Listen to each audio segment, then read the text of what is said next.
मुझे ज़्यादा मत पूछिए, मैं भावुक हो जाऊंगा। मैं उतने दिनों से सो नहीं पाया। मैंने जो मेरे पे आरोप लगे, मैंने कभी उन आरोपों को मैं सोच नहीं सकता हूँ। मेरे घर में मेरे परिवार के लोग नहीं सो पाए। हमने ज़िंदगी में इस तरह की स्थिति को कभी फेस नहीं किया और इसके पीछे निश्चित रूप में साजिश है।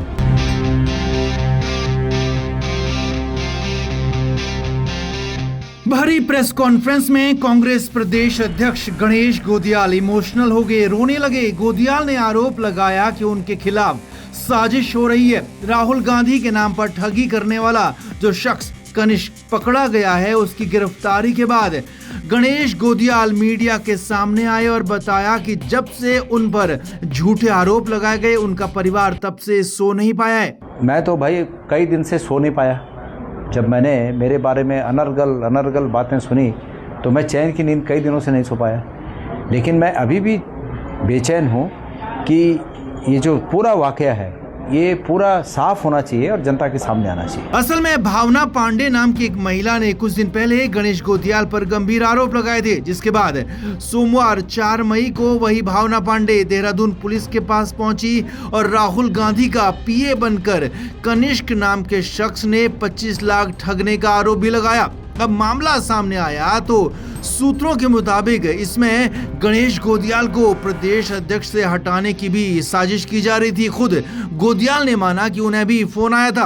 आपको विश्वास हुआ जैसे आपके पास फोन आएगा? भाई मुझे भी हुआ विश्वास। अब उसमें बताने में क्या है, मुझे भी ये विश्वास हुआ।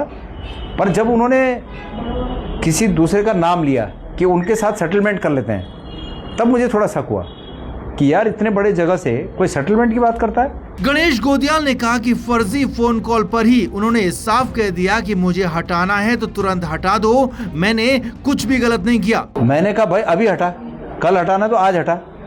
मैं तो न तो मैं किसी से बात करना है और न मैंने किसी को कुछ देना है, तुम अभी हटा दो। उसने मुझे कहा कि आपकी वजह से ये ऐसा आरोप लगा रही हैं और आपकी वजह से पार्टी की छवि खराब हो रही है।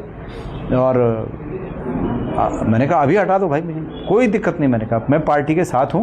गणेश गोदियाल ने गंभीर और बड़ा आरोप लगाया कि उनके खिलाफ कुछ लोग साजिश कर रहे थे और इस साजिश की भनक उन्हें हरिद्वार में ही लग गई थी। विभिन्न तरह से लोग ये सूचना दे रहे थे कि कुछ लोग एक साजिश मेरे खिलाफ कर रहे हैं। और पहले 16 तारीख की बात आई, फिर उसके बाद 28-29 तारीख की बात आई कि कुछ ऐसा करने वाले हैं। मैं सोच नहीं पा रहा था कि क्या ऐसा है कि मतलब ऐसा कर रहे थे कि मेरे कोई बात बाहर आने वाली है क्या। मैंने कहा कुछ मेरी जिंदगी में ऐसा कुछ है ही नहीं कि मेरी कोई बात बाहर है। कांग्रेस प्रदेश अध्यक्ष ने साफ कहा कि पुलिस अभी भी बहुत कुछ छुपा रही है। गोदियाल ने कहा कि पुलिस सब कुछ जानती है और मैं भी सब कुछ जानता हूं, लिहाजा पुलिस भी सबके नाम सार्वजनिक करे और पूरा सच सामने लेकर आए। पुलिस अभी भी बहुत कुछ छुपा रही है। मैं जानता हूँ इसमें क्या क्या है, मैं बहुत अच्छी तरीके से जानता हूँ क्या क्या है, लेकिन पुलिस अभी भी छुपा रही है। पुलिस को कहीं से भी बात होगी कि भाई सब कुछ नहीं बताना है, तो उसने नाम लिए हैं, पूछताछ में उसने सबके नाम लिए हैं। पुलिस का काम है उन नामों को उजागर करे, इसमें कौन कौन शामिल है।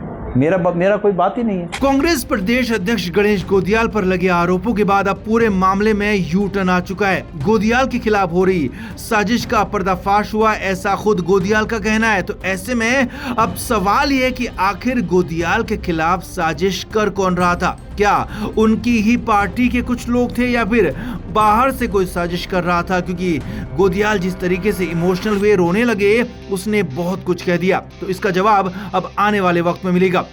Bureau report, news page, Dehradun.